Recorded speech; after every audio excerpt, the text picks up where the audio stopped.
7 fungsi rumah menurut Al-Quran. Pertama, rumah sebagai mushola. Al-musola berarti rumah sebagai tempat untuk syalat. Tidak hanya syalat, tetapi rumah menjadi tempat untuk beribadah.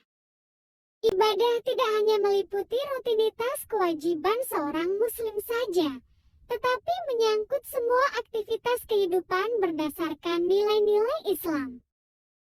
Jadi, rumah tempat seorang ayah membangunkan anak istri untuk syalat pada malam hari, syalat tahajud, syalat hajat, syalat duha, dan syalat sunnah. Rasulullah Shallallahu Alaihi Wasallam menganjurkan umatnya untuk memperbanyak salat sunnah di rumah. 2.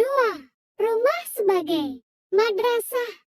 Madrasah berarti tempat untuk mendidik. Setelah mendidik keluarga untuk beribadah, maka rumah adalah al-madrasah. Tidak berlebihan jika disampaikan adalah ibu adalah madrasah pertama bagi anak-anak.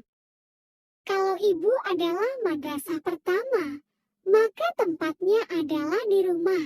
Bagaimana kita mendidik anak-anak kita? Peduli tumbuh kembang anak, tumbuh kembang keilmuan, keimanan. Sekolahnya di rumah.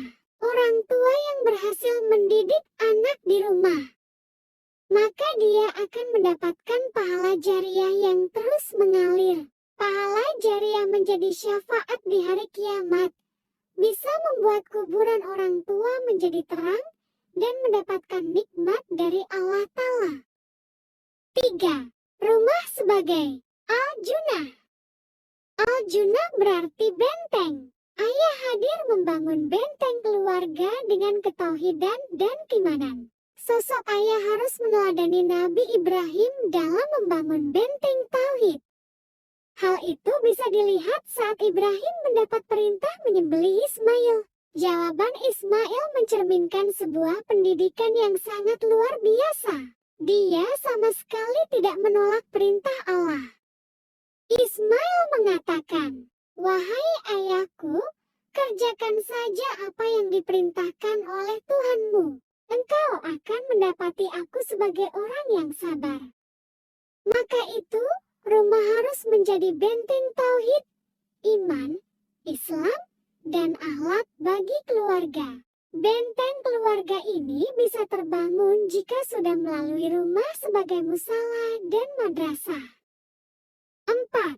Rumah sebagai al-maskanah.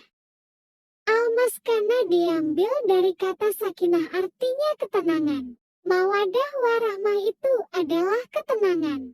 Rumah yang penuh dengan ketenangan adalah rumah yang memberikan ketenangan dan menjadi pelipur lara. Kita rindu rumah karena suasananya menyenangkan. Rumah itu membahagiakan. Rumah penuh dengan keberkahan. Rumah yang tidak didiami, ditempati oleh syaitan. Rumah yang penuh dengan kemuliaan.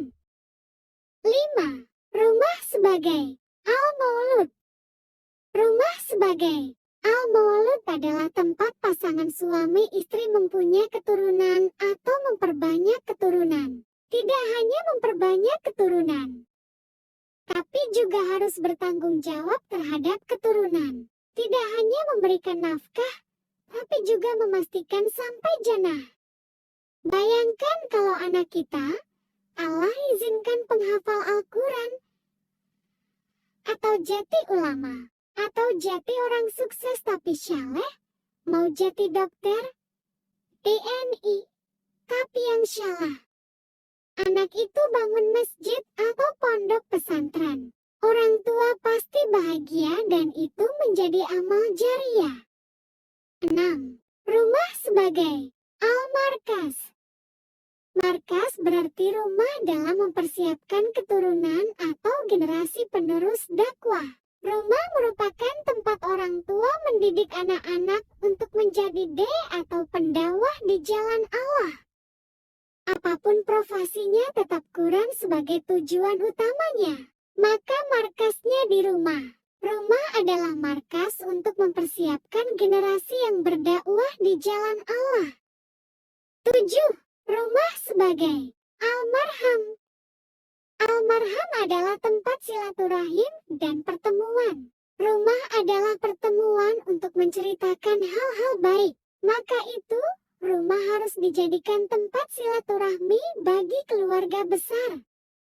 Tidak hanya keluarga, rumah juga harus menjadi tempat silaturahmi bagi tetangga dan masyarakat sekitar. Rumah yang penuh berkah adalah rumah yang didatangi banyak tamu.